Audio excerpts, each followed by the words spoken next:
What's up, you beautiful bastards? Hope you're having a fantastic Wednesday. Welcome back to the Philip DeFranco Show, and let's just jump into it. And the first thing we're going to talk about today is actually, it was a viewer requested story that I was going to save for Friday, but I kind of want to just knock it out. I think a lot of people thought I was going to talk about this on Monday, but the thumbnail I had was in reference to YouTube Rewind, not this specific situation, but here we go. I want to say it was about a week ago, we covered the Forbes top 10 highest paid YouTuber list. We went through the list, and it was a lot of names you would expect. Some people might be surprised by channels like Ryan Toys Review. And also of note, and this will come into play in a second, I mentioned that these numbers aren't exact. This is speculation from Forbes. I mean, the true top 10 list, the number is going to be different, and you're probably going to have a bunch of different faces. But it's still interesting to see lists like this pop up. Well, one of the stories that ended up popping up is you had a massive creator by the name of Lilly Singh, aka Superwoman. In response to the article, she tweeted, 2 years ago, it was almost even between male and female. Last year, it was just me, and this year, there are no females at all. Something I predicted in my Instagram caption last year. I'm concerned the digital space is going to repeat the mistakes of ancient industries. Hope I'm wrong. Then 2 days later, she tweeted, as a result, I received some angry tweets from men. Remind me why you are mad again? I'm not playing a quote gender card, I'm literally stating facts about results in an article. Let's do better, I'm not your enemy. Then 2 days after that, tweeting, my concern wasn't me not being on the list. I likely don't deserve to be on the list this year, to be honest. I've had a tough year, I know that. My concern was no female representation. And by pointing out that concern, I am not attacking the men on the list. They should be proud of their accomplishments, even the few who may not be fond of me. Secure your bag, my friend. Nor am I attacking Forbes or YouTube. I am simply pointing out a concerning cultural pattern / trend that I see within the industry. And as a woman, and honestly just as a human being, I feel it's important to be concerned about patterns like this. And then later adding, if standing up for my fellow women / sisters makes me a target for attack, then I'll learn to live with that. I say this with love in my heart and a smile on my face, zero desire to create drama. And I had people asking, well, what is your opinion regarding what Lily's throwing out there? And what I would personally say is I think that Lily is basing a reaction to all of this on information that may not be completely factual, as well as a misunderstanding of our environment here online versus that of the mainstream entertainment industry. One, regarding the how factual the list is part, I don't want to blow up people's spots, but I've heard and seen some of the money that gets thrown around in the female beauty vlogger space, and obviously a lot of people out there are going to have different deals. Do they do it themselves? Do they not? But I mean, you're talking about an industry that has incredibly fantastic margins. So it really wouldn't surprise me if some of the top paid people on the platform were women. Also, some of the people on this list and off this list, I mean, the number's going to be different because they have some partnerships or equity deals with certain companies. That's why, once again, I think this reaction is happening from something that is not entirely factual. And two, regarding the difference in our industry versus that of mainstream, is that there's really not as many middlemen or gatekeepers or decision makers. I mean, we've seen some of the old players integrate into the industry. All of a sudden, people have managers, agents. But at the end of the day, the people on this list, like what is being calculated, it seems to be based off of views, which generates YouTube advertising revenue, as well as third-party ad sales, as well as merchandise. And for the most part, that is completely based on whoever the creator is and the audience they're able to pull in. And the funny thing is, I wouldn't be completely shocked to find that Lilly Singh and creators like her get a far better advertising rate than people like me. And that's not a man versus woman thing, that's just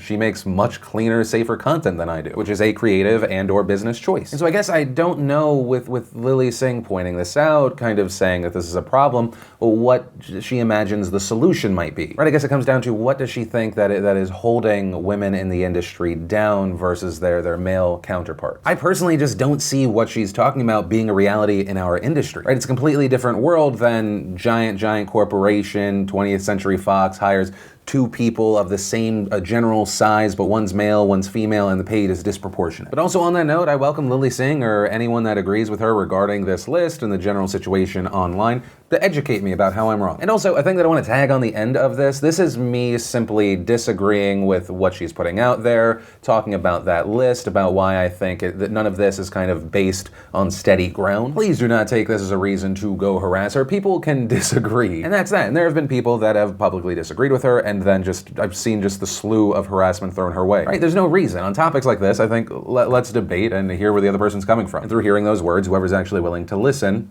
you either walk away with better information or at least an understanding of where someone is either at fault or where they're coming from. But with that said, of course, I welcome your thoughts on this, whether you agree, disagree, let me know where you're coming from. Bye. Then in entertainment news, with it being the end of the year, we are now starting to see those lists pop up, the blank of 2018's, most popular, the most consumed, the most searched for of 2018, and at the center of these releases today, we had Netflix and Pornhub. Regarding Netflix, while they're incredibly private about their numbers and are not showing exact numbers, they did release two interesting lists, the first being the most revisited movies on their platform. At number 3, you had Roxanne, Roxanne. Number 2, To All the Boys I've Loved Before. And number 1, The Kissing Booth. And except for the top 2, more than 50% of the people that watched that movie once then went back and watched it again. And their other list was the most binge series list. At 10, you have Orange is the New Black Season 6. Number 9, you have Insatiable, so maybe that's your answer for all the people that wanted that show to get canceled, why it is now coming back for Season 2. And with an E, Season 2, The Haunting of Hill House, Fastest Car, Bodyguard, Last Chance U, Indy. And standing on the podium, we have 13 Reasons Why Season 2. Oh my god, that season finale had me stressed. Being a Murderer Part 2. And at the number 1 spot, you had On My Block, which, I'll be honest, I had never heard of. But also, I don't think that should be the most surprising thing. It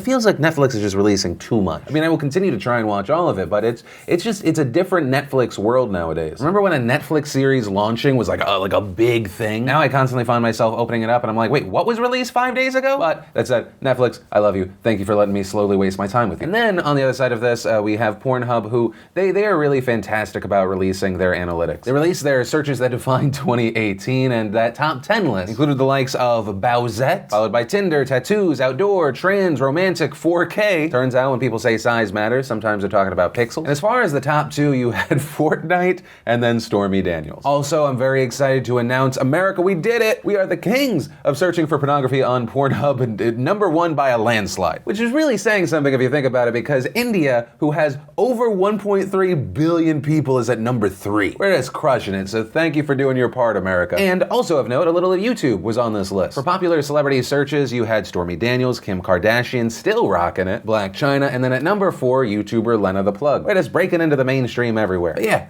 that's that story. They're always watching you, watching them. That came out a little creepier than I intended. But from that, I want to share some stuff I love today, and today in Awesome brought to you by a mid-roll. Did it happen? Or did we get demonetized again like yesterday's video, YouTube? Way to be consistent. Which actually, side note, I wanted to take a moment not only to thank the people that watch us, but thank you to all you beautiful bastards that have paid subscriptions over at DeFrancoElite.com. You have provided us stability as well as the ability to grow, so thank you so incredibly much. And actually, on that note, first bit of awesome today. I'm currently in the process of making a video for December 24th. We're going to talk about everything that we're planning to change and maneuver and add for Q1 and Q2 of next year. I don't know what that sound was. I'm going to be stressed out of my mind, spread thin, but I am so incredibly excited. Then we had kids trying a thing that I avoided for many, many years and then I really love, the avocado toast. We had Nerd Writer 1 giving us How Emily Dickinson Writes a Poem. We had Jennifer Lopez and Milo Venti Frappuccino Extra Whip playing Can You Feel It? We got a trailer for Captive State. We also got a trailer for Escape Room. We had Life Noggin giving us the dangerous effects of the hyper-focus drug. Red Bull gave us rooftop skiing in France. Google gave us a video on the year in search for 2018. Then we got the $100,000 Leave the Circle challenge for Mr. Beast. And remember, if you want to see the full versions of everything I just shared, the secret link of the day, really anything at all, links as always are in the description down below. And then we have a quick update on Michael Cohen, President Trump's former personal attorney. He, as of this morning, has been sentenced to 3 years in federal prison. This regarding charges involving him lying to Congress, campaign finance violations, and tax evasion. And his sentence involves his plea agreements with the prosecutors in both the Southern District of New York and the Mueller investigation. Mueller's team crediting Cohen with significantly assisting their team in their investigation. We had Cohen issuing a statement in the courtroom saying, "I take full responsibility for each act that I pled guilty to, the personal ones to me and those involving the President of the United States of America." And also saying, "Recently, the President tweeted a statement calling me weak, and it was correct, but for a much different reason than he was implying. It was because time and time again, I felt it was my duty to cover up his dirty deeds." Although a note regarding Cohen, he's not going straight to federal prison. He's not reporting there until March 6th. And actually, there was another bit of news that was somewhat related to this. As you might remember, among other things, there were allegations that Donald Trump had an affair with former Playboy model Karen McDougal. And connected to those allegations, you had the allegations that the National Enquirer killed that story for Donald Trump. They bought it for $150,000 and they killed it. Well, according to Axios, the Southern District of New York announced Wednesday that it has reached a non-prosecution agreement with American Media Inc., National Enquirer's parent company. Adding, as part of the agreement, AMI admitted to making a $150,000 payment in concert with then-candidate Trump's presidential campaign to suppress a story about an alleged affair. And prosecutors saying AMI admitted did. Its principal purpose in making the payment was to suppress the woman's story so as to prevent it from influencing the election. And this, of course, massive news because the story in the past was AMI was like, oh yeah, we gave her that money for editorial reasons. And all of this is incredibly meaningful because according to experts, this really hurts Trump's ability to say that that wasn't about the election, right? Because consistently, Donald Trump and his people have said, oh, well, this was a private matter, it was not connected,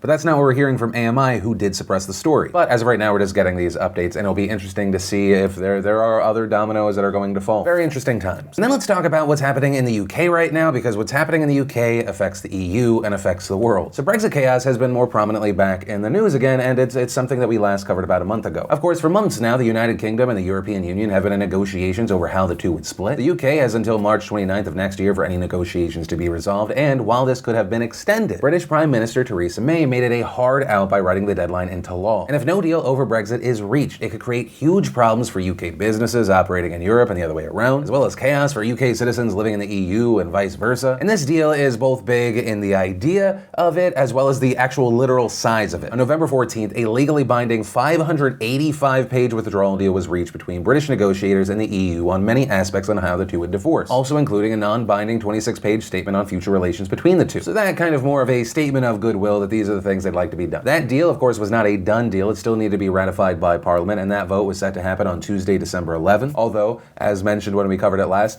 not a lot of people really excited about it, and so somewhat unsurprisingly, this past Monday night, May ended up scrapping the vote, admitting the deal would be rejected by a significant margin. And along with that, she didn't say when a new vote was planned, although nearly every party was demanding a vote happen before the end of the year, or at least no later than mid-January. Also, another interesting thing we've seen since we last covered this is a revitalized, more backed idea behind what people have been calling a people's vote, a second referendum. This idea behind, okay, let's have a second referendum. What if the people actually now want to stay? Maybe you had enough people liking the idea and the prospect of what would happen now that people have been trying to make that happen and it has just fallen incredibly short. What if the people now want to stay? But in addition to people like Theresa May saying, no, there will not be a second referendum, the people that had this idea, they faced the issue that it was believed that the UK couldn't do that without the approval of the other 27 member states of the EU. But on December 10th, one day before the vote on the Brexit deal was supposed to happen, the European Court actually ruled that the UK could unilaterally decide to cancel and keep their status in the EU as long as it was done, quote, democratically, meaning that the calls for a new referendum on Brexit have better legal standing. But all of that said, we really need to dive into Theresa May's new problem. Shortly after delaying the vote on the Brexit deal, May left the UK to meet with other European leaders. And reportedly while she was there, she was looking for assurances on the things that the current Brexit deal doesn't cover. Right, things like trade and how the Northern Ireland backstop would work. However, even those assurances were withheld. The European Parliament issuing a statement today where they made it clear they supported the backstop, and without it, they wouldn't vote for the agreement. Main point here, not great for May here, and then it gets worse. After delaying the vote and while she was meeting leaders in Europe, there were calls by many in Labour and their allies for a no-confidence vote against May and her government. Such a vote, if passed, would mean May would step down, a general election would be triggered, and a new prime minister chosen. And there are concerns that a general election would be disastrous as the March 29th deadline for a Brexit decision is quickly approaching, and a sudden switch in government could confuse the process. But as far as the timing here, it wasn't exactly clear what would happen. We saw Labour leader Jeremy Corbyn saying that he doesn't plan to instigate a no-confidence vote until it has the highest chance of passing, ideally after a Brexit deal vote fails. But here's the thing, a no-confidence vote from the opposition party in Parliament isn't too surprising. However, at the same time, there had also been some talk about her own party instigating a no-confidence vote. And to clarify here, these two no-confidence votes are different things. One, and this would come from the outside, would likely be against May and her entire government and seek to change which party was in charge by saying elections needed to be held. And everyone in Parliament would vote on this. And these rarely win. The last time that happened was March of '79. And the other kind would be from May's own party, only seeking to change who is the prime minister. And only her party, the Conservative Party, would vote on this one. And on that note, this Conservative-led no-confidence vote was first seriously hinted at yesterday by Duncan Smith. He's a former Brexiter, a former Conservative Party leader, and he said on ITV, I do detect